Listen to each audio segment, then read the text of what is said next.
higala, swerte na sa takaron nga ni adinhi sa when nagsorti kita sa kwarta ang anak ni Captain Cipriano Barba. Si Captain Cipriano Barba mo nagprinta ni ini nga mga kwarta ug ang iyang anak karon si Ana Barba Juan.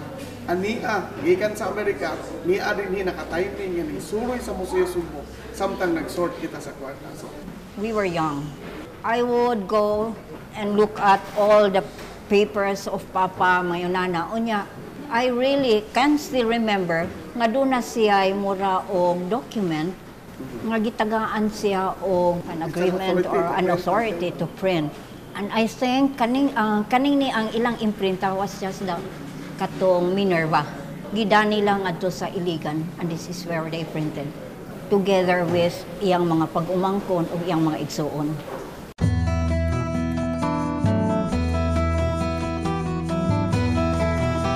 Ang Minerva, ang the best Minerva, I would say. Pero the only usara man yun na ka Minerva, Chandler and Price naman. There are a couple of parts, I would say. Doon na kay roller.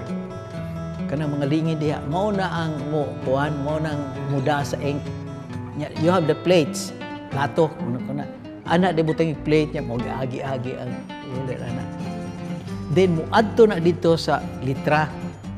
Ang litra gibutang ito sa ubos nya ingon ana mag-abon ingon nilang abon nga butang ng papel tuyok ingon ana tedious kayo sus dili pareha karon nga switch nimo jig ingon ana very tedious, but that was the best during the time, the most modern during the time.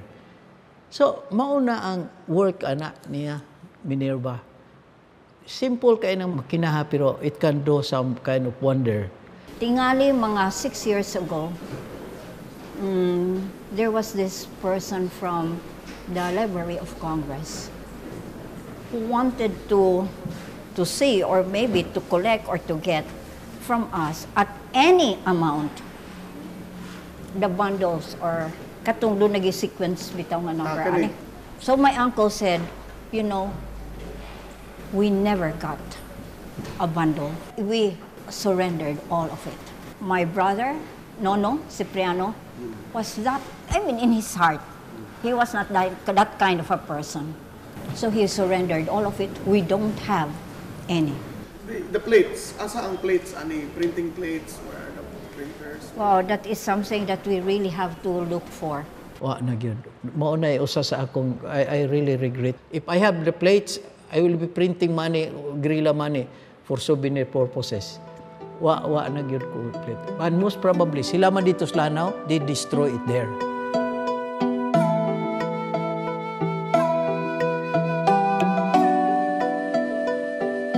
Bata-bata siya atong the old Abuites. One time, makaingon ko nga accident yung pagka-printer ni Papa. One time, nag-diskarga silang Minerva. I think it's riha ni Gidakon or a little bit bigger. Sa barko nila. Nahuog mo na, nangabali. Giingnan siya itong Abuites, New Ramon or something. Barba, pada ako no dito kay Ipaayo. Karga na kuan, kanang kromata, wa pa may kauling kromata. Paduot nga to. After pila ka semana, nahuman na yan, sa karga kuan. Iyang gida dito sa opisina ni Don Ramon. Nyor, niya na ang printing press. Siya, dada sa inyo, imuha na. Suslipay ang Papa. Kapalit siyang mga makina. Iyang gikuha iyang mga brother sa barili. Gidaan niya din ha. Gitagaan niya mga assignment. Tanan. Flourishing ang Barba Press. Ito is really flourishing.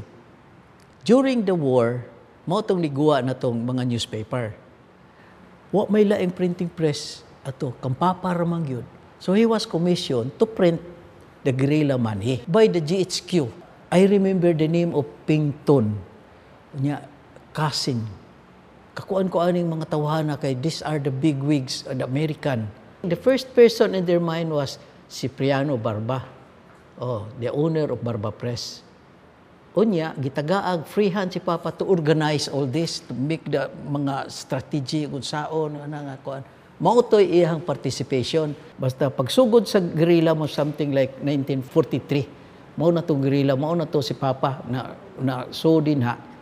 Was he given recognition for his wife? No, I don't think so. Not even a street is named after him. My father would say that they had to carry, during the night, the machine, the Minerva, to another cave sa Barili. When you go up to Barili, there is this, murag taas yung ganun siyang bukid, unya doon na lang na say panas nga puti. Mo ni ilang Nya, mao na ipintahan niya sa newspaper, katong Morning Times pa?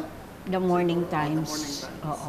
Katong gamay na newspaper. Gagmay kaayo. No, I was asked by a lot of people already, you make a kwan, you'll look for a street or your father. I think my father will be happy about it.